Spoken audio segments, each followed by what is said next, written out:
Welcome to the FitBugs podcast. I'm Joseph Frankie, your host. If you're watching on YouTube, welcome. As always, subscribe, share this with your friends. That's how we get the word out, help a lot of people. Today, we got a special episode, somebody I know pretty well, so Kyle Freeman. Some of you guys might know him from his popularity on TikTok and just social media in general. Some women might know him out there from his stripping days. For my background, Kyle, I mean, we met, I think it was like 2-3 years ago at a conference in Las Vegas called TravCon. I was a presenter at that, and then ended up, me and Kyle there hanging out the rest of the night. I heard his story, and it's a unique story. It's a good story to hear, so that's why we're happy to have him on today. Kyle, welcome.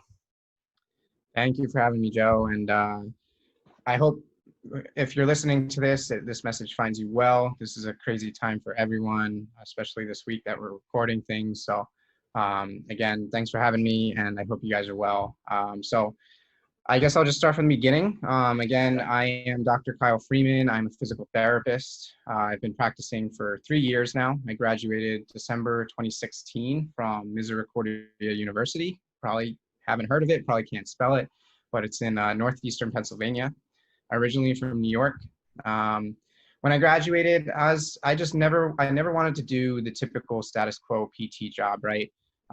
One of the alumni from my school, Dr. Karen Litzy, is a cash-based therapist, and she came and did a talk one day, my third year of PT school, and she talked about how she was doing cash business in New York City, concierge, and I was like, that's the first second that my eyes opened up to.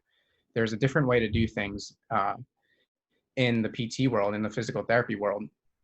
And then, although, I'll tell you how that kind of went downhill and changed routes. But yeah, so I graduated. I did not want to stay in New York. The pay wasn't there. I just was getting lowballed, and I just did not want to take less than what I was worth.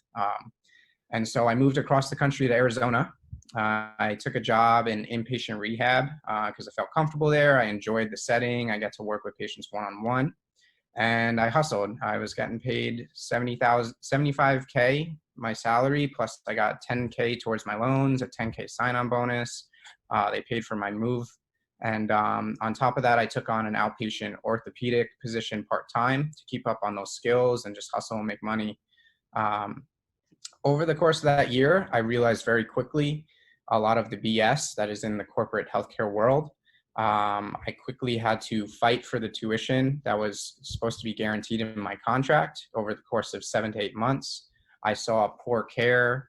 I saw administration who cared more about their bottom line at a for-profit hospital versus how they treated their employees and how we were basically expendable. And so over that course of time, I quickly started to realize, wow, I do not want to be in this setting anymore. I want to do things the way I want to do them, and I want to treat people the way they should be treated, especially in healthcare. I wanted to kind of stand out. And so I left. A year in, I had to give money back to my employer because I broke my contract, but I didn't care. I wanted to leave with my dignity. I didn't want to be mistreated anymore, and I didn't want to be in that setting. So I ended up moving to San Diego. I decided to try and start my own cash mobile practice, concierge. I also started doing home health to kind of just pay the bills and allow me that flexibility to work on the business. Now, in those few first months, it was exciting. I moved to Carlsbad, California, which is just north of San Diego. I was living right next to the beach. It seemed like a dream. That was where I always dreamed of being and living and settling down with San Diego. Ever since I first visited there in college, I loved it. And I thought, wow, I made it and I'm here. And now I can just start my own thing.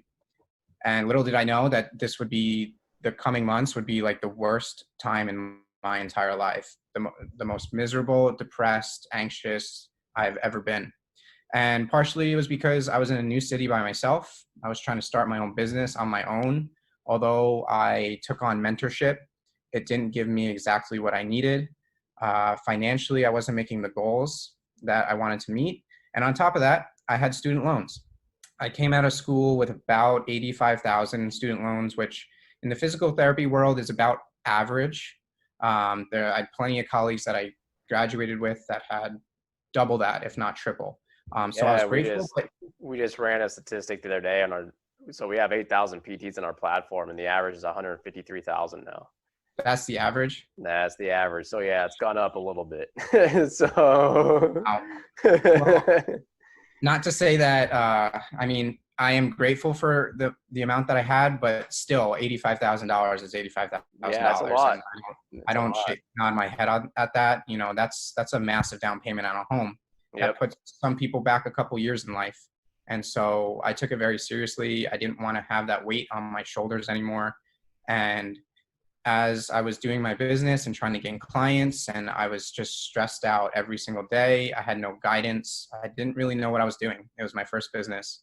And I finally hit a point where I just realized if I kept doing this, like my health was declining and my mental health was declining, my physical health. And I just realized I can't sustain this for much longer, or something bad is really going to happen.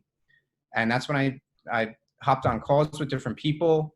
I had met Joe, I had met you in that time period, and I was just weighing my options. And you know, I felt shame in closing a business so quickly because I had colleagues who were starting businesses and apparently succeeding. And you know, everyone shows off their wins. No one really shows off their losses that Yep. much, or they want to make like they're doing good. And I get it, but that didn't help me. And I had that comparison issue, comparing myself and where I was in life to people who were further along, who had started businesses earlier. And I eventually said, I have to quit. I have to stop what I'm doing, and I just need to step away. And that's exactly what I did in December of 2018. I quit my business. I closed it out. I quit my home health job, and I went away for a month. I went to the Middle East for a month just to clear my head, not think about work, not think about money. And I said, when I come back, my goal is to take care of my health and figure out what I want in my life. Truly, not just my career, but what I want in my life. How do I want it to look? And when I came back, I said, I'm going to do travel contracts, travel physical therapy, because that's what I had envisioned doing in school. And I had just pushed it off. And I said, you know what? This will give me the time to make some good money. I won't have to be in a permanent position, and I can take as much time off as I need and have that flexibility to work on something else, whether that's something online or a separate side hustle, whatever. And that's what I did. And over the course of my first travel contract for 3 months, I focused on my health. I was getting into a better routine, listening to a lot of personal development podcasts, really trying to just honestly take care of myself and not just be kind to myself and not be stressing and being in the mode that I was previous to my trip, because I didn't want to be like that ever again. And it really helped. And also I started to pay off my loans. And then I took a contract after that one that was 7 months long. That was really good pay. And I did the math and I realized, wow, if I just buckled down, make my loans a priority, I could pay off my loans in 8 months. Because at this point, up to this point, I had not made my loans a priority. I said, I want to save money and invest it and try and make more out of it versus try and pay down my loans and have nothing left. There's basically those two options. Yep. When you really look at it, do you want to pay them off, or do you want to try and make more money out of the money you already have? And so at this point, I realized, you know what, getting that weight off my shoulders was in my best interest for my health, my mental sanity, and then I'd be free and I can do what I want at that point. So that's what I did. On a month-to-month basis, I was throwing anywhere from $5,000 to $9,000 a month at my loans. Granted, I was keeping my expenses as low as I could. I wasn't paying more than $1,000 in rent in California, and I moved about 4 or 5 times in that year. Impressive. And people say, "Oh, that's impossible." Well, I made it possible. No more than $1,000, and I lived just outside San Francisco. I lived in just outside San Diego, in really some of the most expensive parts of the country. And I just tried to hustle. And I even took on a part-time home health job on top of my travel contract at one point. And by December of this past year, December 2019, I made my last loan payment. And right after that, as a celebration, I went away to Europe. Went to New York for a week, spent 5 weeks off of work just to do kind of the same thing that I did the year previously. It was just clear my head, celebrate, be happy with my progress, and then I'd come back. And so since since this year started, this crazy year. I'm still in the travel game, and on a travel contract right now, doing a surge contract, making crisis pay, which is really good, and just saving up money, looking into investment properties over the next. I make my money go a bit further because if I buy a home, I can just rent it out and do what travelers do best and make their home work for them. And so that's my goal. So right now I'm saving. But the main thing that probably Joe had me come on here for was last year, I met who's now my partner while I was in Berkeley, California, about a year ago. Sonia, she was doing this thing called TikTok. I had no idea what it was, but she showed me it was videos, fun videos that she was doing, and she had about 60,000 followers at the time, which anytime you find someone who has a following like that, they look like a unicorn because you don't always find someone with a following nowadays. You think these social media influencers are just these unicorns in the world. And so I quickly realized, wow, whatever you're doing is working and I'm interested. And in probably, I think it was like August of last year, 2019, I decided to hop on TikTok. Didn't know what I was doing at first. But I grew pretty quickly out of nowhere. And before I knew it, I had about 15,000 followers. And that was partially due to Sonia helping and promoting my account at times. And then I realized, wow, I need to really take this seriously because I can grow from this and I can grow a platform and it's helping grow my Instagram while I'm at it.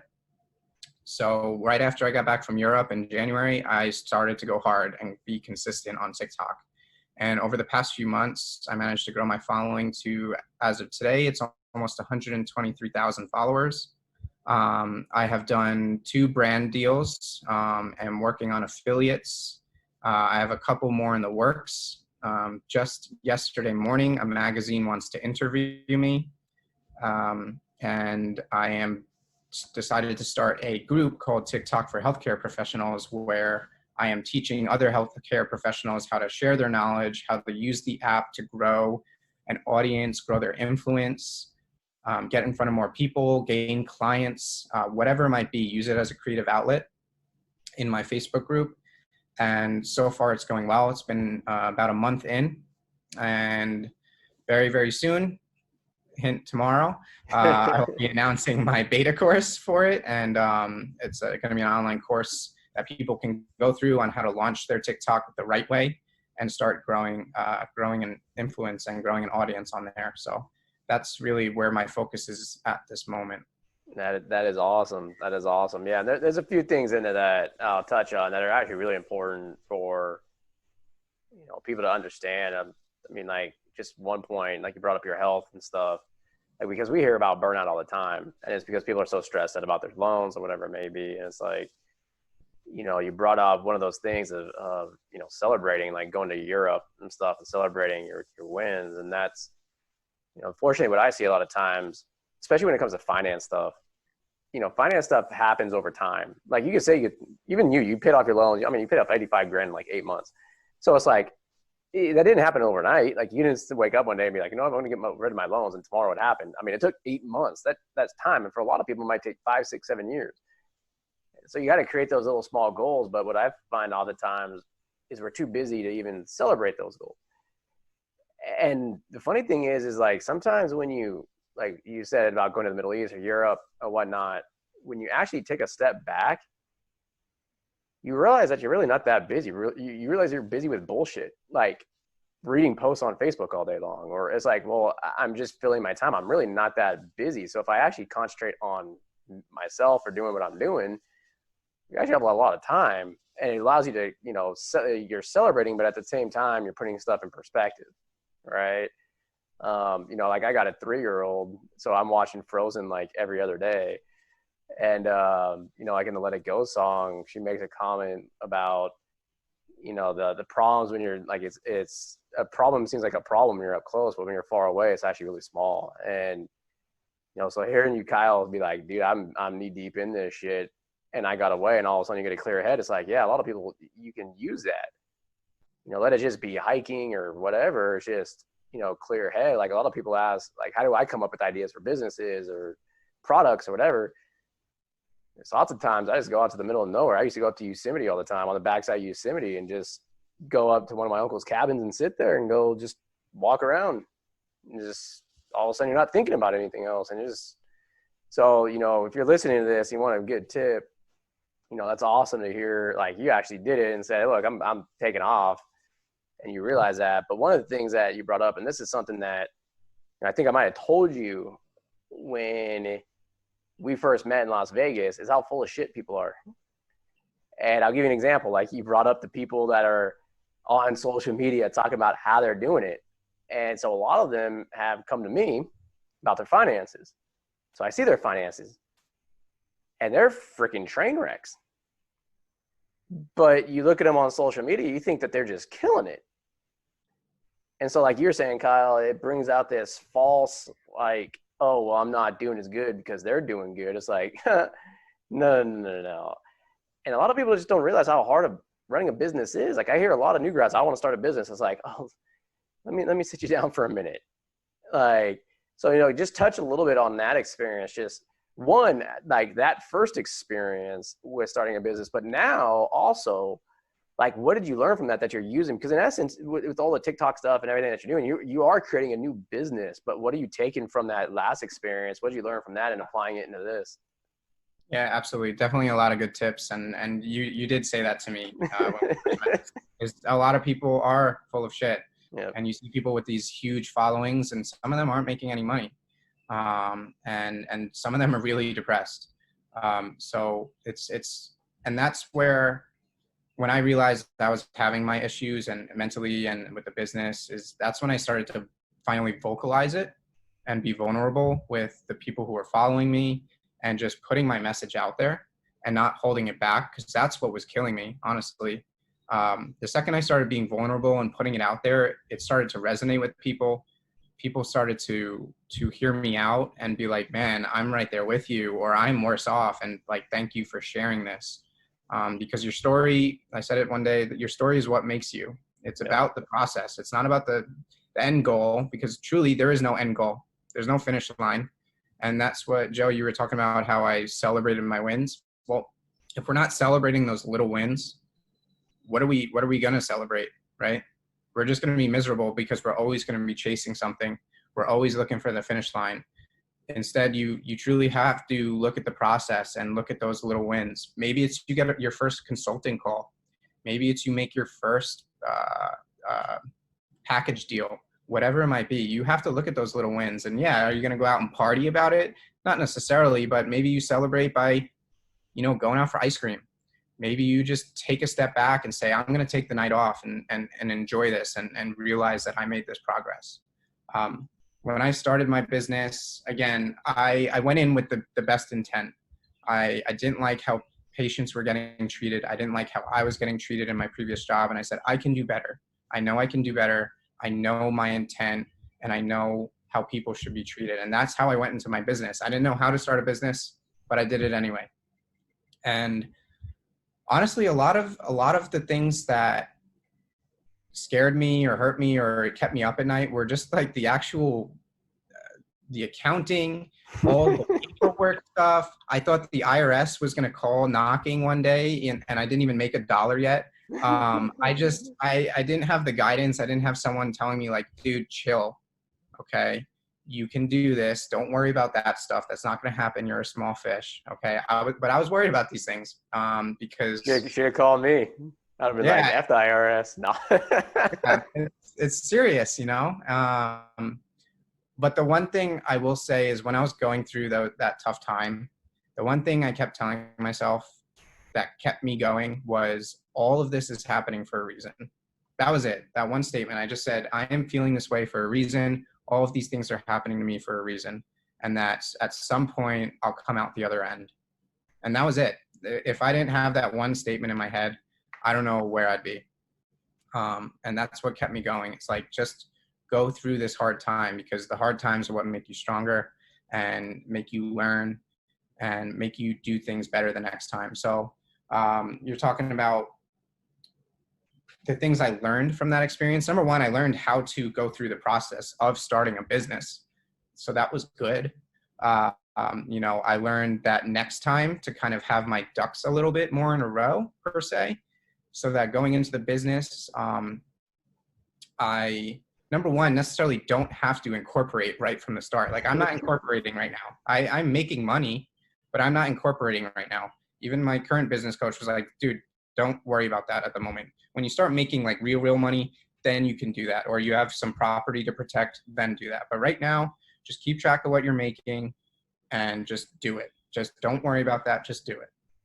So when I do go to incorporate, I'll kind of have a better sense and take it a little bit slower and not be stressing myself to be getting things done. Like there's some sort of timeline. I put some sort of timeline on myself that I need to catch up to these other people. And I just need to go at my own pace, what seems right, go with the momentum, and that's it going forward. So. Yep, absolutely. I mean, what you were describing there too, where, people, they don't celebrate. And if you don't celebrate, it's just, oh, well, I'll celebrate when I get here. We don't really ever celebrate. Translation, that's what I call the rat race, right? Yep. And the problem that I see, because, I've done a lot of traveling, not necessarily like in like North America, South America, but like over in China and all that type of stuff. One of the major differences that I see is because we're such a consumer nation, like we just buy and buy and buy, that we never are satisfied. It's like, oh, I could finally afford this and I get it. And it's like, okay, well, now I want bigger and better and better. And one of my buddies that I know in China was like, when I was taught this when I was young was you don't stress about getting what you don't have. You celebrate what you do have. It's like and if you do that, you're never really stuck in the rat race because you're always happy. You're like, look, I got what I need. Like, yeah, it would be nice to have that, but I'm not there yet. I'm going to get there. And so, one big thing away from that I always think I was, focus on the positives, not the negatives. Like, I don't have this. I need this. Well, that person has it. Again, that's keeping up with the Joneses, right? Well, my neighbor has a Mercedes. Yeah, well, your neighbor's actually upside down. And that's, upside down out of their minds in debt and can't afford to live paycheck to paycheck. And then COVID hits and they're stressing out of their freaking minds because they don't have any money. It's like, I learned that when I got into finance in 2008 doing wealth management stuff, seeing like people like, oh, wow, like this guy's got $1 million house and this car, like they must be doing it. And you look at their financials, you're like, what? And they're always trying to get better than the next, like better than their neighbor, better than their friends. It's like, maybe you should get more new friends. Like, how about that? And those people who eventually, maybe there is that pinnacle in your head of success, when those people do make it, they get there and it's good for about 5 minutes, maybe a day. Yep. And then they realize, what now? Was that it? They think it's just going to be happiness from there on out. But as most of us have learned, it keeps going. You got to keep going. It's the next thing, right? So, and that's the point is celebrating those little wins. And I don't know, I've now that I've traveled a lot myself, and become more cultured, and that's just something that's my getaway, the thing that I love sharing the human experience with other people and their different cultures and living their lives. And the second you step away from your bubble, I grew up in a town, Massapequa, New York, 99.4% white. It was a white bubble. Everyone had a lot of money. My family was blue collar, and you grow up and you see all your friends who have Mercedes and BMWs, and then I moved to California and it gets even worse. Everyone has a Tesla and $1 million or $2 million home, and you think it's normal, but it's really not. Really, when I look at it and I stepped away, I'm like, wow, I've just been living in 1% life. I'm not the 1%. I was a peasant in those areas, but the second you step away, you realize like what's truly important. And what's truly important is having your mental health, having your physical health, your basics of life, having food on the table, having shelter over your head. And for me, my goals throughout this whole thing was just creating time freedom and financial freedom.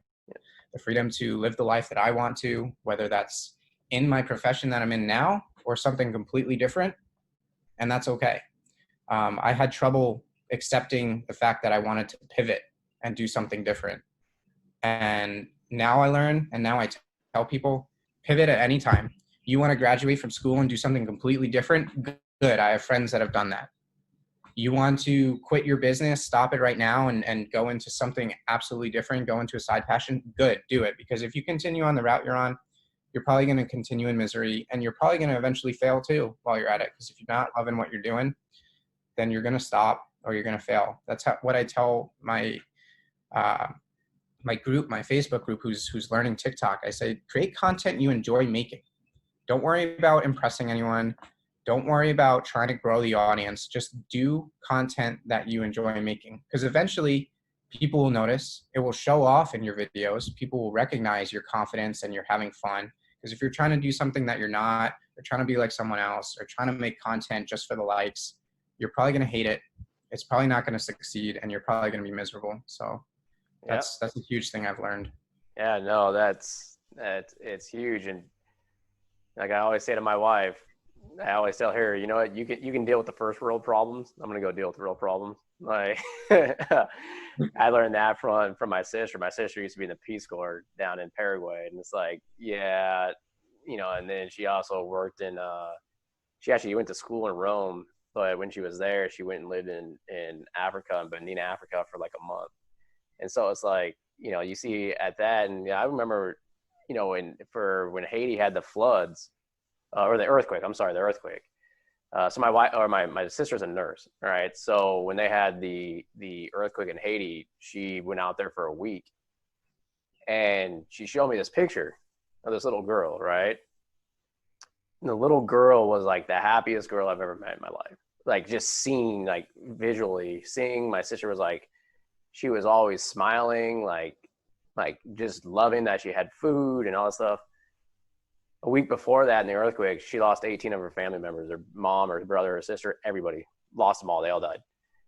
And here's this little girl who literally lost everything, who was probably 8 years old, with a smile ear to ear because she was happy that she was getting help and she had food and that she could eat. It's like, yeah, I don't really need that Mercedes or those Jordans or whatever the hell else you think you need, right? Like, you know, it kind of puts stuff into perspective. So good stuff. Now, side note, let's, you know, before we go into TikTok, because I do want to get into that. Sure. One little thing, because there's little things like tidbits that I pick up along the way that I do on a daily basis. Like, you know, everything from sleeping patterns to coffee stuff, like not drinking coffee or caffeine and all that type of stuff.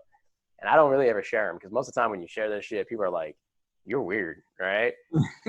But one of the ones that I loved, that I was like, oh my God, Kyle might be the only person that I've ever met that actually did this, because I'm the only one that I know that does this. The cold showers? That cold shower. So, Yeah.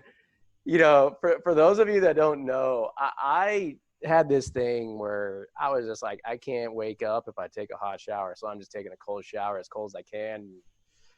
And Kyle posted about it, like that he started doing it. I'm like, oh my God. So yeah, explain to me like your reason behind that, or any other small nuanced things that you picked up along the way.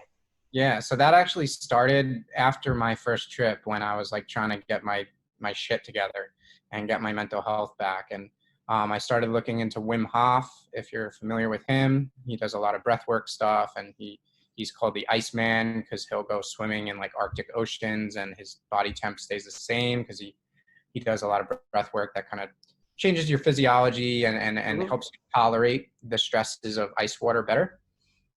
So I started looking into that, and I looked at the benefits of just doing cold water immersion. And on a daily basis, the easiest way to do that is a cold shower. Not everyone has an ice bath they can jump in, or a cold lake to jump in, or a pool or whatever. So every morning I decided I'm going to wake up, not look at my phone. This is I'll just go into my morning routine at this point, or the routine I try to stick to as much as possible. I wake up, I don't look at my phone, because other than turning off my alarm, because your emails, your text messages, second you start looking at them, you're giving someone else your time. And on top of that, with everything going on right now, it's an easy way to set you off on the wrong foot at the beginning of the day. You're going to see something stupid on Facebook, something that irritates you. You're going to get anxious about something. Take the first hour, at least 30 minutes of your day to yourself, and focus on yourself. So part of that is ignoring your phone. Then I hop directly in a cold shower for about I just turn it on as cold as can be for 60 to 90 seconds, and just focus on my breathing. And that really helps to not only wake me up, but it really kind of helps to ground me and calm me for the day. And after I take that 60 to 90-second cold shower, I usually do like a 10-minute meditation that really helps to set the tone for the day. And then I do my thing, and then I eat breakfast and brush my teeth and start looking at my phone and whatnot. And I'm just more grounded. I'm ready to take on the day a bit more. I'm not so reactive. I've given myself that time. And honestly, anytime I'm feeling super anxious or I just need to settle down, I'll take a cold shower. You know, even growing up, you might even do this with your kid, right? If your kid's getting crying, their eyes out, they start getting hot, sweaty, what do you normally do? A lot of times people take like a cold towel or like a little ice pack, put it on their neck, put it on their head, and it helps to calm them down. It helps to, you know, I don't want to get into medical stuff, but, you know, it helps with vasoconstriction. It helps to slow down your heart rate. And it helps with all these physiological benefits. And it's been shown to help decrease anxiety, depression, amongst so many other things. And so it's been working for me. I always push other people to do it because it's something anyone can do as long as you have access to a cold shower. And so it's been hugely beneficial, and it's my go-to for things. Yep, absolutely. And I guess I'll share two of mine because, like I said, I never really share mine very much. Good. The one that I used to like that I can't do anymore because my wife won't let me and have a 3-year-old that won't let me is different sleep cycles. And so I had this thing where it was like you tend to be able to focus for 2 or 3 hours at a time, and whenever you are in that, you should be only concentrating on that one thing, and that's it. And so what I started doing was I started actually being awake for 3 hours at a time, and then I would go and sleep for 2 to 3 hours. And I would literally, before I went to go sleep for 2 or 3 hours, I would literally be like, when I wake up, this is what I'm doing. Like, it could be cooking and eating. It could be playing with my daughter. It could be working on a new marketing piece for FitBucks. Didn't matter what it was. I was like, that's what I'm doing. And I was able to do it for like 2 weeks. And I got more done in those 2 weeks than I have ever done in my life, and was never tired at all. And then I got to the second weekend and I went to go lay down, and my wife was like, well, what are you doing? You're not laying down right now. Like, we got to go do, and it's like, shit. I was doing it. I got that from reading something from Nikola Tesla, and because that was what he used to do. But from what I've read on different people that do it now, instead of doing it, so basically you do it like I was doing it 4 or 5 times a day in those cycles. But obviously a lot of people can't do that. So a lot of them talk about bicycles, where you're actually doing like 5 hours sleeps and then you're up and then you do 5 hours instead of like 8 hours. And actually that's what I'm doing now is I don't sleep. I don't sleep more than 6 hours. I don't sleep less than 4. Anything less or anything more than that, I'm a train wreck. Anything right in that sweet spot, let's do it. Right. So that's what I'm doing now. And then the other one I actually just started doing, actually I'm 30 days into it, is just giving something up for 40 days, period. Every 40 days is something new. So a Lent every 40 days. Exactly. It just builds discipline, right? Yeah. It's like, look, I could do this. I don't need this crap. And you just test yourself, and it just helps build discipline. So those are my 2 big ones, is the sleep patterns and the discipline training. So yeah, that's part of taking cold showers too, is in the morning. This sometimes the last thing you want to do is have piercing cold water hit you right in the morning. So it's a way of saying I'm challenging myself at the beginning of the day, and if the rest of the day sucks, well, at least I did this one good thing. Yep. And you put yourself through that pain, and after that you can feel accomplished. But as far as that what you're just talking about, you know, I would say it's easier when you have your own business to do something like that. If you are at a job that requires you to work 8 hours a day, you can't necessarily do stuff like that. Today, I wish I could have taken an hour nap. I was exhausted, but you know, one good thing is that typically people say that you can only focus purely for about 20 minutes at a time before you start to lose your attention.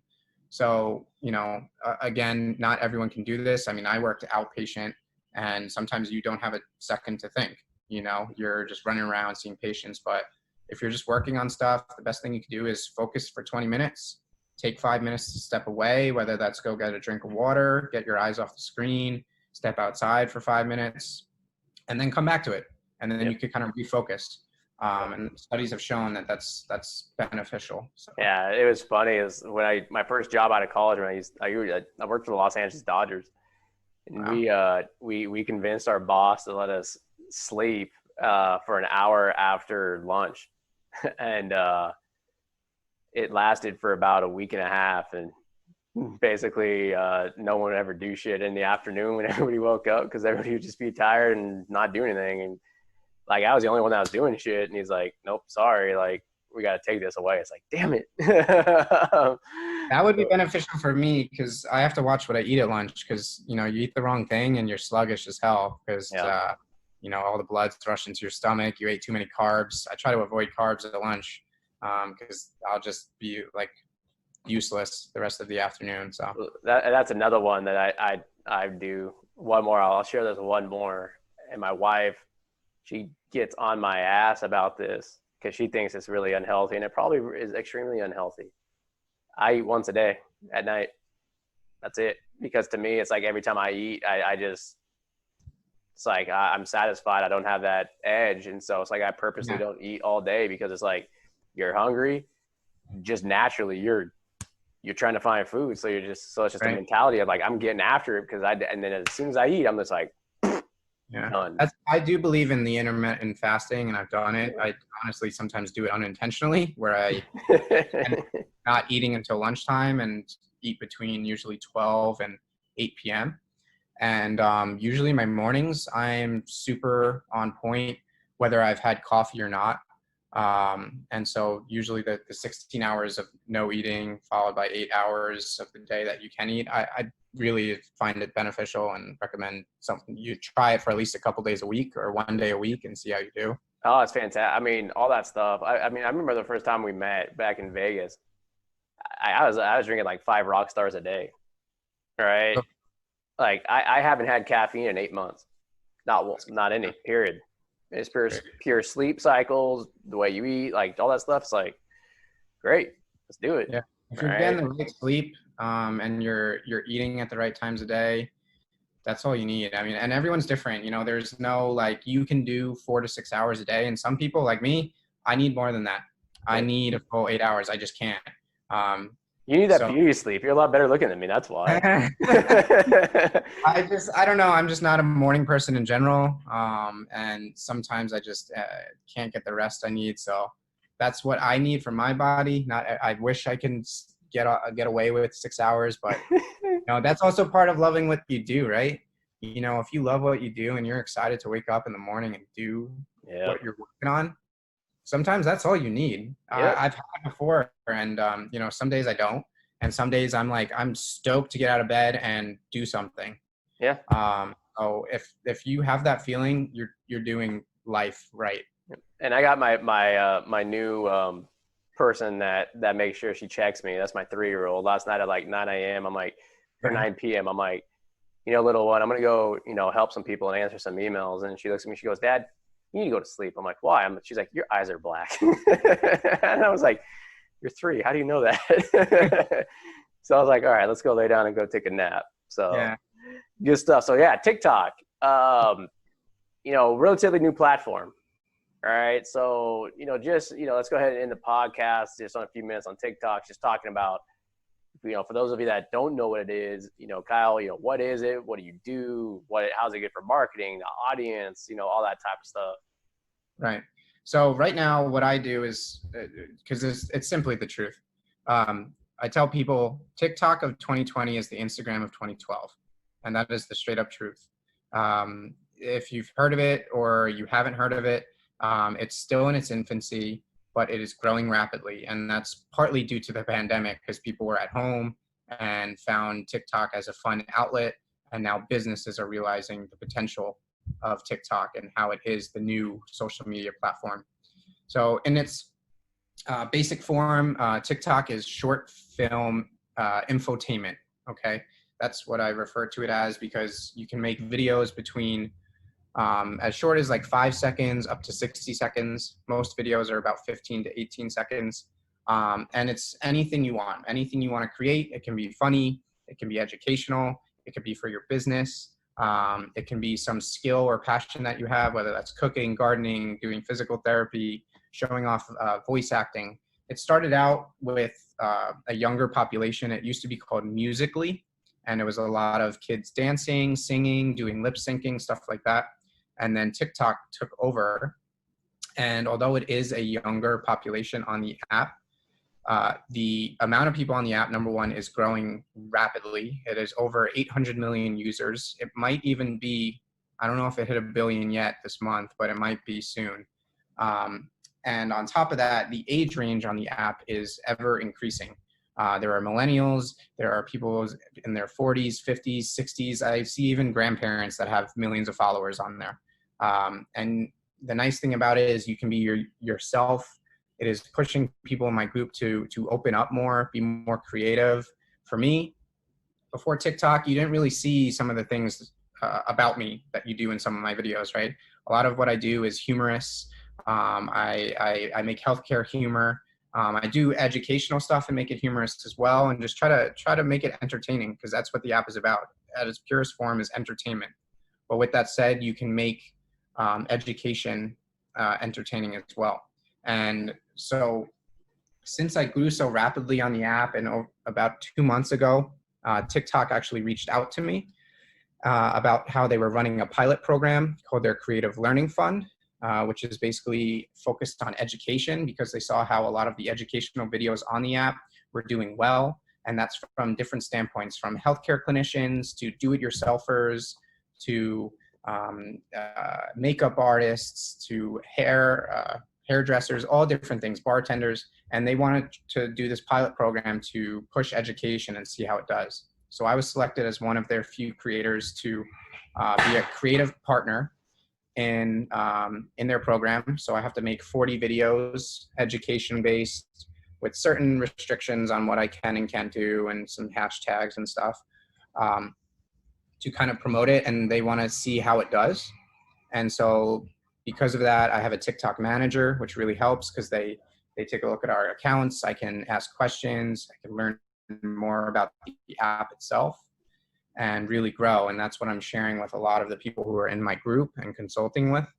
On top of that, just about a week or a week and a half ago, Disney's head of streaming actually became TikTok's CEO. So the guy who launched Disney Plus, which was hugely successful, is now TikTok's CEO, which is huge, because that's an American CEO now, because it used to be, it was a Chinese-based app, and people were very concerned about the privacy and security of the app. But now that we have an American CEO for TikTok, and he's from Disney of all companies, TikTok is not going anywhere. There are already copycat platforms that are trying to do what TikTok's doing. Even my partner Sonia works for one of them, trying to build it up, and said it's taking forever. TikTok is the #1 short film video infotainment app right now, and it's going to continue to grow. Just within the past few months of me being on TikTok and growing my platform there, I was able to grow my Instagram by over 4,000 followers without even doing anything different on Instagram, because I got in front of a new audience. I have people in my group who are gaining patients and clients, driving people to their membership sites, who are providing education to their communities, who are getting in touch with people across the world. Just me personally, I've had brands reach out. I'm doing paid videos, affiliates. I am speaking in an Australian physio group on Facebook in July. Again, I have over 100,000 followers, which is a decent amount nowadays. So I'm a little ahead of a lot of people, but the thing is that TikTok is still in its infancy. It won't be for long, but it still is. They're still trying to push people onto the app. They want to make sure it's a good user experience. They don't want to push too much advertising yet, because that can push people away. And so they're really focused on improving the user experience. Whereas Instagram, they made their billions of dollars. Their focus is, how do we monetize the shit out of Instagram at this point, right? Well, TikTok, although you can monetize, they're not pushing it so hard right now. Though you can grow an audience and monetize your own way. The focus is on keeping creators happy, keeping the user experience good, and continue to grow. And that's why I'm trying to push people onto the app, not just because I'm running a course and whatnot, but if you want to, I missed Instagram. I missed the hype of Instagram years ago. I was focused on school. And by the time I got on Instagram in 2017, I think, Yep. it was too late. And nowadays you want to grow on Instagram, get organic traffic, it is extremely hard for anyone who's trying to do it. But the people who are growing rapidly are TikTok creators, because they are getting in front of new people. They are able to grow much more rapidly. I have people in my group who get one video to go viral, and it's not that uncommon. I have people getting hundreds of thousands, if not millions of views unexpectedly. And all it takes is overnight. Now they have 10 to 20,000 followers. It's insane. Yep. And those followers bleed into your other platforms. So overnight you can have a new group of people who, if you have a business, are willing to buy from you or are willing to follow you, and you can create an influencer, create a new audience. So it's really exciting, and it's a fun platform to be on. Yeah, so you brought up, those of you that don't know, we're recording this June 2nd. So tomorrow, Kyle's coming out with his course. Where can people find you? Where can they find the course? Where can they find more information? All that fun stuff. For sure. So the course itself doesn't launch tomorrow. I'm just announcing it. Oh, the beta. That's right. The beta. Yeah, I'm announcing that I'm doing the beta. So I'm going to bring in beta testers. If you hop in my group in time and get to see the announcement before it fills up, you're welcome to join. I'll be making a post tomorrow, but on TikTok and Instagram, you can find me. It's at TikDocPhysio. That's TikDocPhysio. And on Facebook is my Facebook group, TikTok for Healthcare Professionals, Growth Tips, Education, and Community. We just surpassed about 400 members, and we've only been up for about like a month, which is great. There's a lot of free value, free information on there. Whether you have a TikTok account already and you just want to learn more, or you want to network with other healthcare providers, you can. There are other people who are healthcare providers and aren't doing healthcare related platforms on there. They're focused on other passions. So you can find us in there. And but even if you miss out on the beta and you're interested in it, the full course will be out probably in the next month and a half once I run the beta and we get some testimonies and I can make it better. Yep, definitely. So thanks for coming on. It's always fun. I know whenever we started talking for like hours. Like I think last time we were in Vegas at the seminar, I think we were talking for like 4 hours. You're always one of the smartest people at that conference, so I know I'm talking to the right person. Nah, there's a lot of other smart people there. I know that, but so I just don't like dealing with the bullshit of all this fake crap. That's the thing that gets at me, because it's like I know how hard this stuff is. And I mean, everybody always asks, like, for me, on the business side of things, what's the big piece?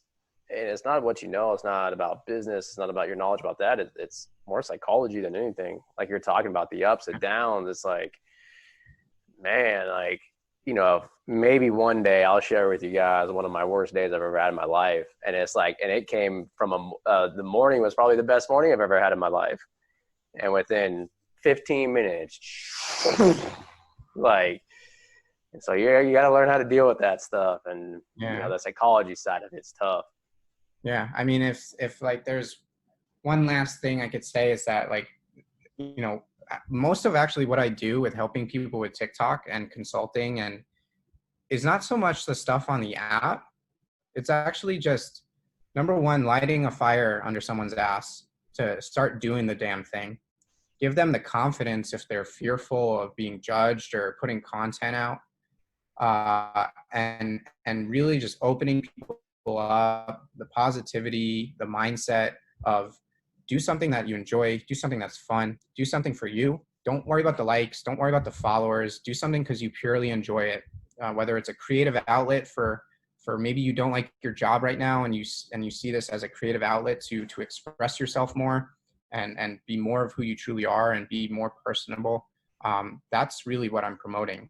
Yeah, I tell people how to use the buttons and features and stuff like that. But really what I enjoy the most is just truly helping people be better versions of themselves and get past their negative mindset or limiting barriers that they have on themselves. So if there's anything you take away from that, it's just be more of yourself. And I've learned it myself over these past couple of years. And when you become more self-aware, you become happier because you really learn what you want in life, and you really start to go after what those things are. Yeah, great way to put it. Maybe one day we'll have you on and we'll talk more and more about like psychology stuff and everything, because that's like a whole nother. That's like 15 podcasts in a row. But awesome. It's always fun talking. Kyle, thanks for coming on. Again, you guys know how to find them. I'll put it down in the show notes, and YouTube, I'll put it down in the comments and everything. You never know, you might be seeing FitBucks on TikTok pretty soon too. So we'll see. I might be jumping into Kyle's course because I know absolutely nothing about it. So good stuff. Kyle, it's been fun. All right, man. Talk soon, okay?